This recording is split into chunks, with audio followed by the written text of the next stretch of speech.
Peoples news వీక్షకులకి యావత్ ప్రజానీకానికి తెలియజేయడంగా AP deputy CM Pawan Kalyan కు చంపేస్తామంటూ బెదిరింపు కాల్స్ వచ్చాయో. ఆంధ్రప్రదేశ్ డిప్యూటీ సీఎం పవన్ కళ్యాణ్ పేషికి బెదిరింపు కాల్స్ చేసిన అగంతకుడిని విజయవాడ కృష్ణలంక పోలీసులు గుర్తించారు.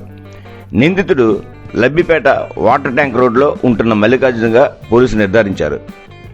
డిప్యూటీ సీఎం పవన్ హోంమంత్రి ఆదేశాల మేరకు దర్యాప్తు చేపట్టిన పోలీసులు ఫోన్ నెంబర్ ఆధారంగా గాలింపు చర్యలు చేపట్టారు. సైబర్ క్రైమ్ పోలీసులు సెల్ ఫోన్ ట్రాక్ చేయగా లబ్బిపేట నుంచి కాల్స్ మెసేజ్లు వచ్చినట్టు గుర్తించారు. అనంతరం స్థానిక పోలీసులను అప్రమత్తం చేశారు. అయితే పోలీసులు లబ్బిపేటకు వెళ్లేసరికి నిందితుడు మల్లికార్జున్ ఫోన్ స్విచ్ ఆఫ్ చేశాడు.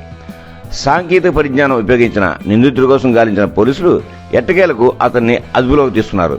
అయితే గతంలో హోంమంత్రి అనంతకు సైతం ఇదే నంబర్ నుంచి బెదిరింపు కాల్స్ వచ్చినట్లు పోలీసులు గుర్తించారు. కాగా AP deputy CM Pawan Kalyan ను చంపేస్తానంటూ ఆయన పేషికి మల్లికార్జున అనే వ్యక్తి సోమవారం ఫోన్ చేశారు. పవన్ చంపేస్తానంటూ అతను బెదిరింపులకు దిగాడు.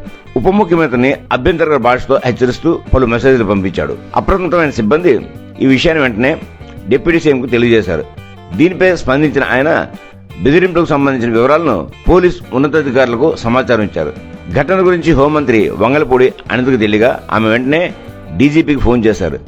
నిందితుడి ఫోన్ నెంబర్ సహా పలు విషయాలను అడిగి తెలుసుకున్నారు. అయితే ఆగంతకుడు 2 సార్లు ఫోన్ చేశాడని, పలు మెసేజ్లు పంపాడని హోంమంత్రి అనితకు డీజీపీ తెలిపారు. నిందితుడిని వెంటనే పట్టుకోవాలని అనిత ఆదేశాలు జారీ చేశారు.